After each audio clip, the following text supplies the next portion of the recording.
Here's what reminds me of the way things used to be a long time ago. All right?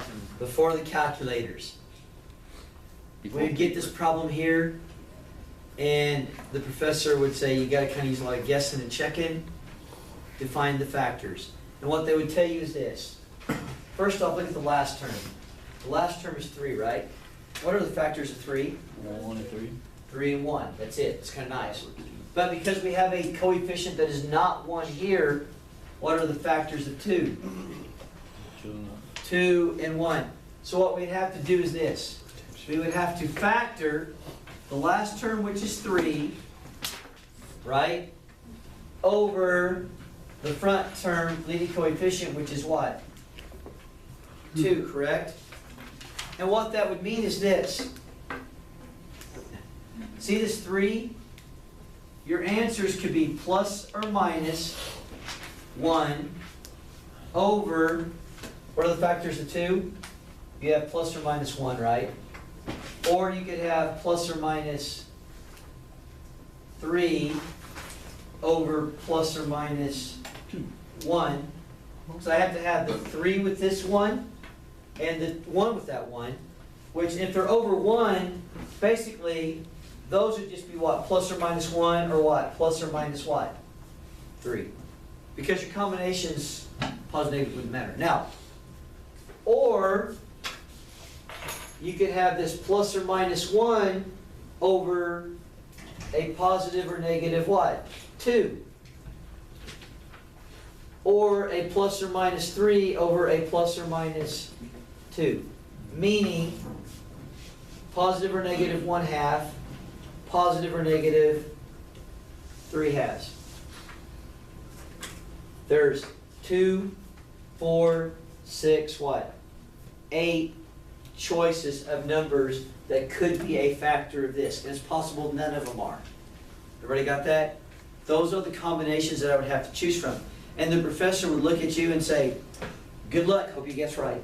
And we're like, what? No, I don't want to be doing all that kind of work, right? Do all that work and then it not work. So guess which numbers I always tested first though? Positive 1, then what? Negative 1. Then positive 3, then negative 3. Because those were easier numbers to what?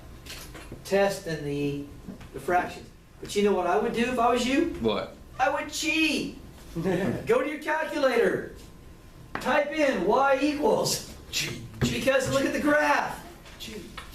Because I don't know what the graph looks like. Just off the top of my head. Wait a minute. I take that back. Yes, I do. It's right here. Let me see. This graph's going to look something like this here. Oh, it wasn't off the top of your head. It wasn't off the top. I looked at it. It's going to go up through there. Comes down. It's got to come down through plus 3. How do I know it comes through plus 3? Because it's off the top of your head. Plus 3. Well, if 0's here, 0's there, 0's there, those numbers all what? Equals 0.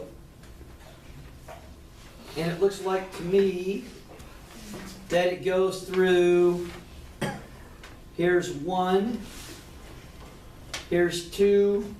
It looks like, looking at this graph,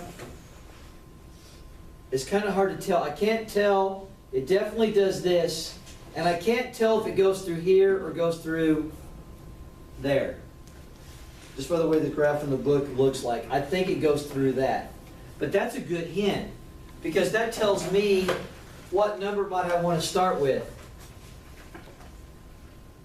Negative 3.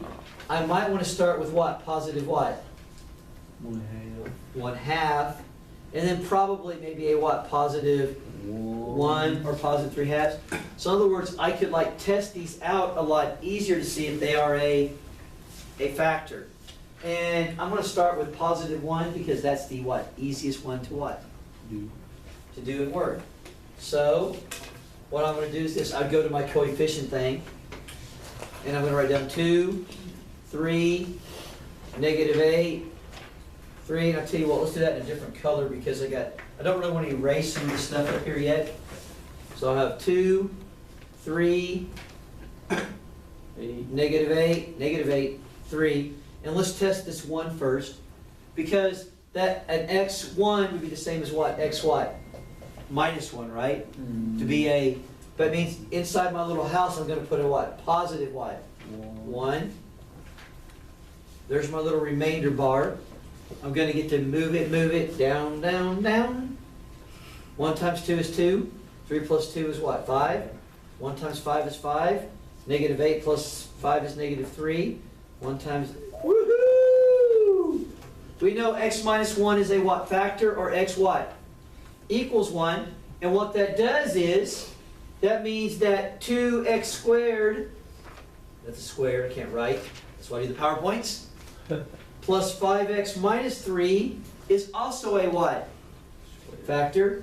And now I'm going to do 2x squared plus 5x minus 3. I'm going to use MF darn.